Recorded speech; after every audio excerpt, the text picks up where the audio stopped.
Sana David Modhoka. Sasa Wanjugu Kimathi, bintiye mpigania uhuru wa Mau Mau Dedan Kimathi, ameshtumu wanasiasa wanaotumia maneno kama itungati, ambayo asili yake ilikuwa ni wapiganaji halisi wa Mau Mau ili kupata mafanikio ya kisiasa. Amewashtumu kwa kunufaika na urithi wa mashujaa wa uhuru wa Kenya, huku wakiwatelekeleza watoto wa kweli wa Mau Mau ambao wengi wao wanaendelea kuishi katika umaskini kwani hawajapokea fidia kutoka kwa serikali au mamlaka ya Uingereza. Alisema wanasiasa kama hao wanapendezwa tu na kura na kutumia historia ya Mau Mau kama zana za kampeni badala ya kutetea jambo hilo kwa dhati.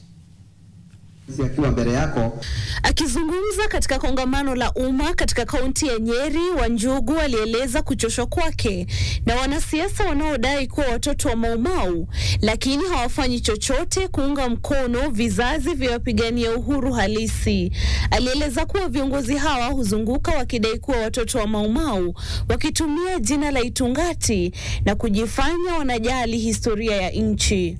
Hao politician wanatumianga majina za Mau Mau, lakini wakifika kule mbele hakuna yule ashai look back akasema hao watoto wa Mau Mau wasaidiwe. Hata saa hizi wamechukua jina yetu ya mababa zetu, wanajiita vitungati. Vitungati, mkijua kitungati ni nini? Ni mtu the servant leadership, ni mtu amejitolea mhanga kwenda kukufa kwa sababu ya nchi yake na watu wake.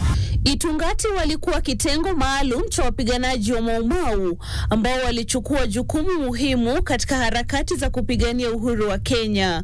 Wanjugu anasisitiza kuwa kutumia majina kama haya kwa siasa ni kutoheshimu dhabihu zilizotolewa kwa wapiganiaji halisi wa Mau Mau. Pia aliwataka Wakenya kuwa waangalifu dhidi ya wanasiasa wanaopotosha historia kwa manufaa yao ya kisiasa. Ni waulizeni wa Kenya, yule mtu hata jita Kitungati 2027. Kwa hivyo ni kusema huyo mtu hata chaguliwa. Tufikiria tu, wanasiasa wanashikana, wanajipanga tu, wanafanya handshake. Sisi huku ni kupigwa, tunapigwa. Na ndio maana hatubagui, tunajua watu wa Mau Mau na ni lazima walipwe. Tunatia mkazo kabisa ya kwamba Mau Mau ilipwe.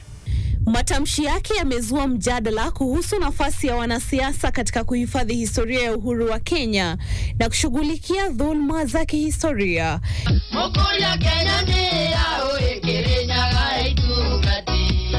Neno itungati lilitokana na wimbo ulioimbwa na mwimbaji wa nyimbo za Kikuyu na ukaanza kuvuma wakati aliyekuwa naibu rais Rigathi Gachagua aliondolewa mamlakani, wengi wakiona kana kwamba ni wa kupigania nafasi ya wenyeji wa Mlima Kenya kwenye serikali ya Kenya Kwanza.